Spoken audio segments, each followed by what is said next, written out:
most commonly used approaches in teaching writing are the process approach and the product approach. In this course, we will define both approaches and the advantages of each. We will also look at student activities for each approach. By the end of the course, you will also have a toolkit of writing activities that can be used for a wide range of student language proficiencies.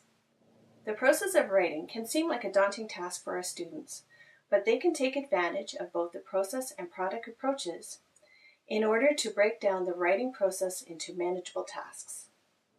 In this course, we will learn about the product approach, the process approach, which approach is better, activities for the product approach, as well as activities for the process approach.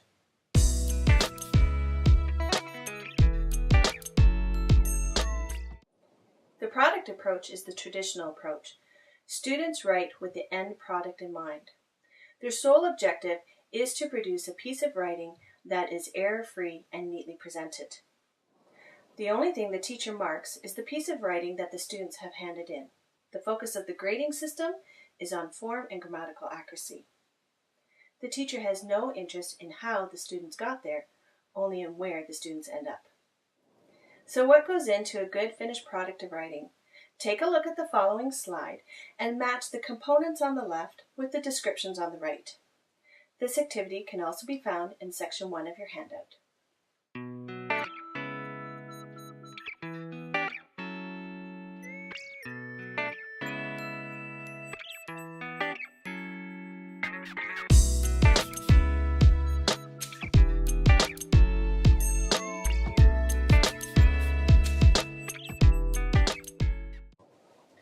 Let's take up the answers.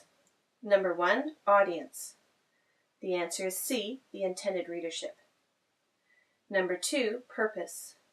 The answer is E, the reason for the piece of writing. Number 3, genre. The answer is D, a category or a certain expected style of writing. Number 4, language style. The answer is F, an expected grammatical form or use of vocabulary and phrases determined by the genre. Number 5, components. The answer is A, the parts that make up the structure. And number 6, structure. The answer is B, how the components are arranged.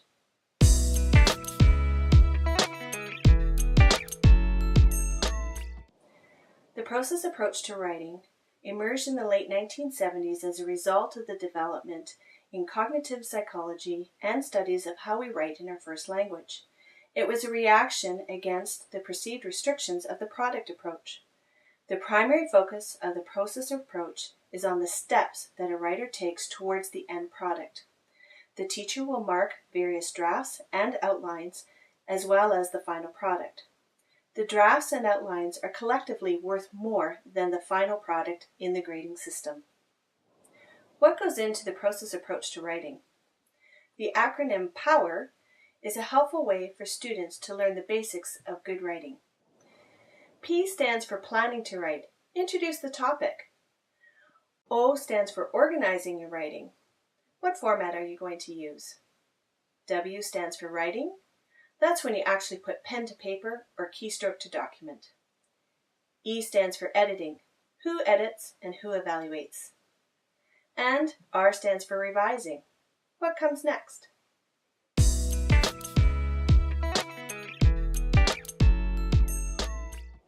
Which approach is better? Researchers have debated this over the years, with some leaning one way and some leaning the other.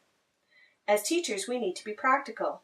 And the reality is that both the process approach and the product approach are valuable. Let's take a look at a quotation that illustrates this point. In a writing class, students need to be taught both how to use the process to their advantage as language learners and writers, and also how to produce an acceptable product on demand.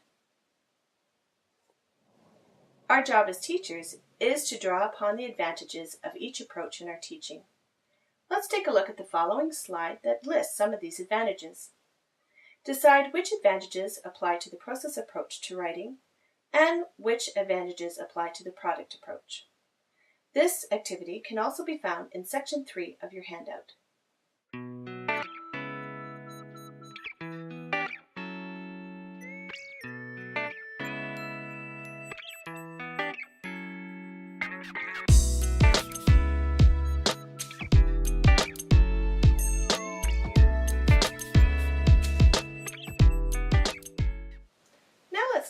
answers.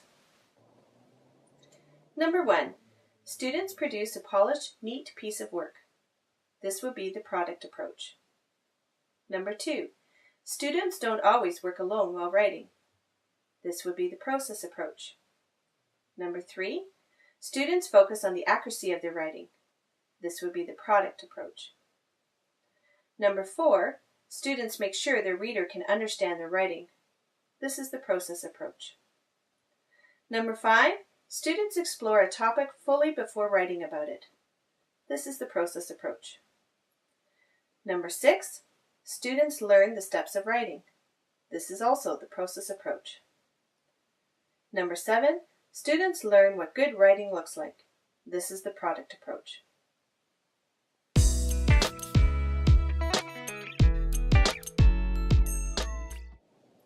Let's take a look at some writing activities that follow the product approach.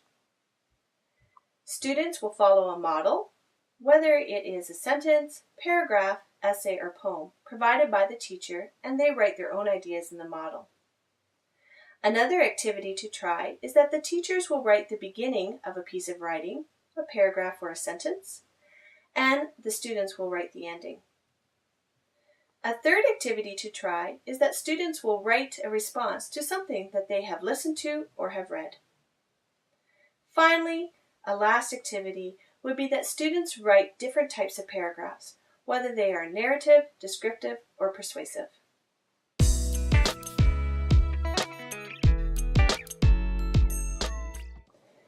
Try these next activities with your students to work on the process approach to writing that follow the POWER acronym.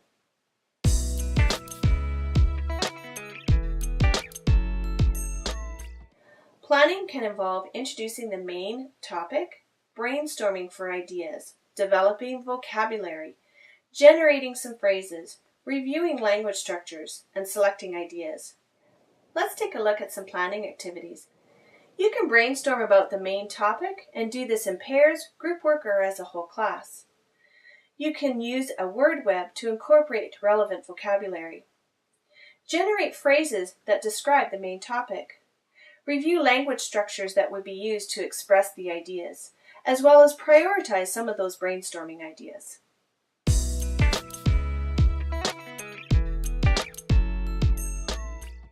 Next is outlining activities. The students must now organize their thoughts into an appropriate structure for the type of writing they are doing. This may be an email structure, a letter structure, a paragraph structure, or an essay structure, depending on the writing that you have assigned. The following are some activities that could be done at this stage. Look at a model of the type of writing that you would like to do and identify the components of the structure. A follow-up activity would be for you as a teacher to scramble the components of the structure and have your students reorder them correctly. And lastly, create an outline for your writing that copies the model provided.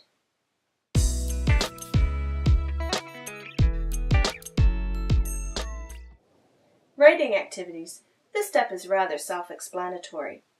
The students will now begin writing based upon their planning and outlining steps. The writing process can be done individually, in groups, or as a whole class.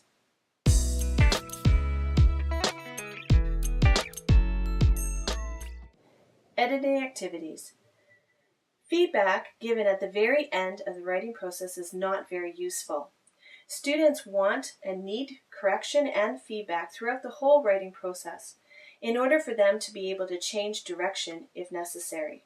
Here are some editing activities that you could try. One activity would be for students to self-edit.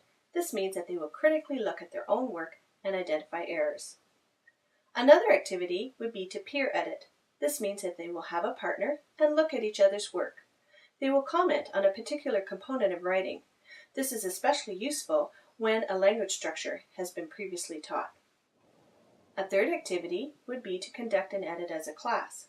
Students will hand in portions of their writing, and as a class they will identify errors. And lastly, students can hand in rough drafts for the teachers to edit. But be very aware, this is time-consuming for the teacher.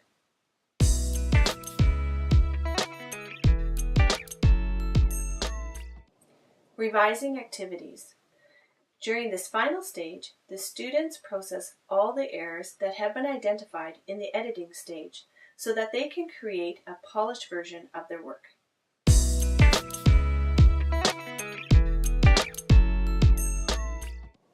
In this course, we've examined the product approach to writing as well as the process approach. We've also discovered the advantages of using both approaches. We've also looked at writing activities that can be used for the product as well as the process approach. Now, you're ready to integrate both approaches to writing into your classes.